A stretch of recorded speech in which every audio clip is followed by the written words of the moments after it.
Samuel کی پہلی کتاب اس کا 12واں باب جو 25 آیات پر مشتمل ہے۔ سیموئیل قوم سے خطاب کرتا ہے۔ تب سیموئیل نے سب اسرائیلیوں سے کہا، دیکھو جو کچھ تم نے مجھ سے کہا میں نے تمہاری ایک ایک بات مانی اور ایک بادشاہ تمہارے اوپر ٹھہرایا ہے، اور اب دیکھو یہ بادشاہ تمہارے آگے آگے چلتا ہے۔ میں تو بوڑھا ہوں اور میرا سر سفید ہو گیا، اور دیکھو میرے بیٹے تمہارے ساتھ ہیں۔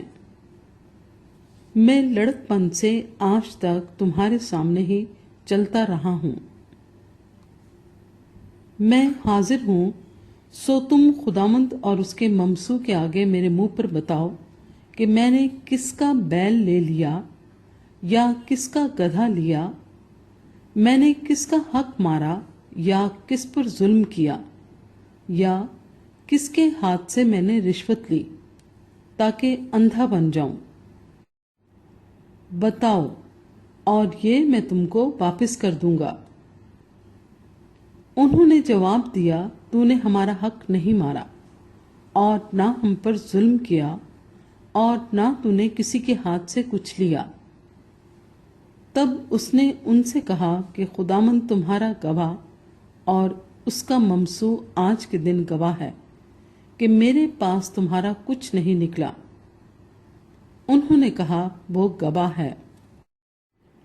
پھر سیموئیل لوگوں سے کہنے لگا، وہ خداوند ہی ہے جس نے موسیٰ اور ہارون کو مقرر کیا اور تمہارے باپ دادا کو ملک مصر سے نکال لایا۔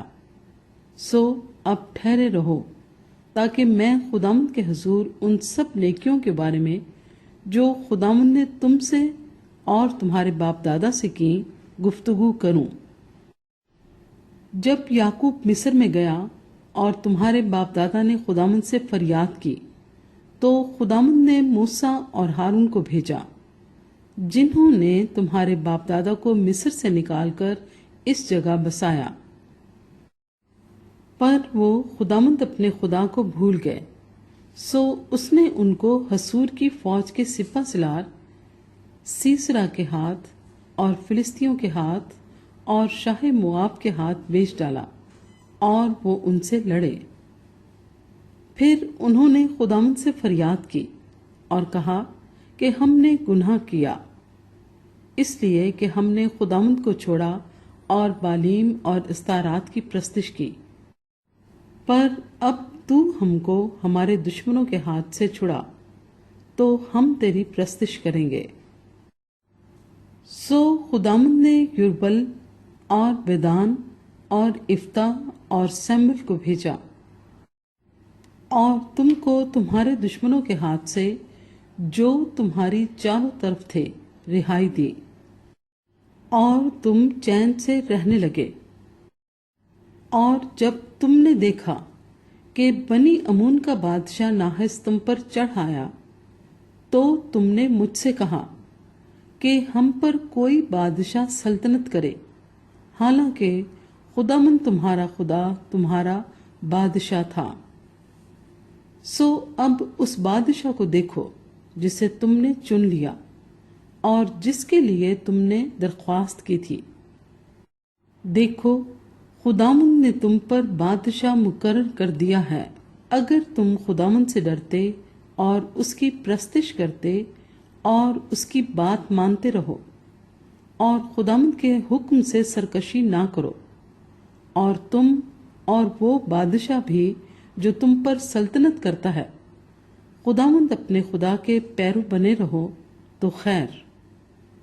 پر اگر تم خداوند کی بات نہ مانو بلکہ خداوند کے حکم سے سرکشی کرو، تو خداوند کا ہاتھ تمہارے خلاف ہوگا، جیسے وہ تمہارے باپ دادا کے خلاف ہوتا تھا۔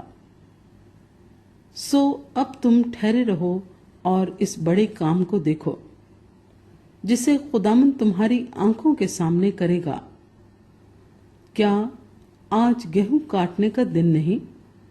میں خداوند سے عرض کروں گا کہ بادل گرجے اور پانی برسے اور تم جان لوگے اور دیکھ بھی لوگے کہ تم نے خداوند کے حضور اپنے لیے بادشاہ مانگنے سے کتنی بڑی شرارت کی۔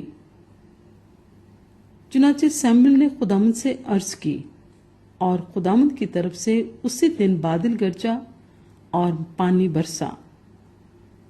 تب سب لوگ خداوند اور سیموئیل سے نہایت ڈر گئے، اور سب لوگوں نے سیموئیل سے کہا کہ اپنے خادموں کے لیے خداوند اپنے خدا سے دعا کر کہ ہم مر نہ جائیں، کیونکہ ہم نے اپنے سب گناہوں پر یہ شرارت بھی بڑھا دی ہے کہ اپنے لیے ایک بادشاہ مانگا۔ سیموئیل نے لوگوں سے کہا، خوف نہ کرو، یہ سب شرارت تو تم نے کی ہے، تو بھی خداوند کی پیروی سے کنارہ کشی نہ کرو، بلکہ اپنے سارے دل سے خداوند کی پرستش کرو۔ تم کنارہ کشی نہ کرنا، ورنہ باطل چیزوں کی پیروی کرنے لگو گے جو نہ فائدہ پہنچا سکتی نہ رہائی دے سکتی ہیں، اس لیے کہ وہ سب باطل ہیں۔ کیونکہ خداوند اپنے بڑے نام کے باعث اپنے لوگوں کو ترک نہیں کرے گا، اس لیے کہ خداوند کو یہی پسند آیا کہ تم کو اپنی قوم بنائے۔ اب رہا میں، سو خدا نہ کرے کہ تمہارے لیے دعا کرنے سے باز آ کر خداوند کا گنہگار ٹھہروں، بلکہ میں وہی راہ جو اچھی اور سیدھی ہے تم کو بتاؤں گا۔ فقط اتنا ہو کہ تم خداوند سے ڈرو اور اپنے سارے دل اور سچائی سے اس کی عبادت کرو، کیونکہ سوچو کہ اس نے تمہارے لیے کیسے بڑے کام کیے ہیں۔ پر اگر تم اب بھی شرارت ہی کرتے جاؤ تو تم اور تمہارا بادشاہ دونوں کے دونوں نابود کر دیے جاؤ گے۔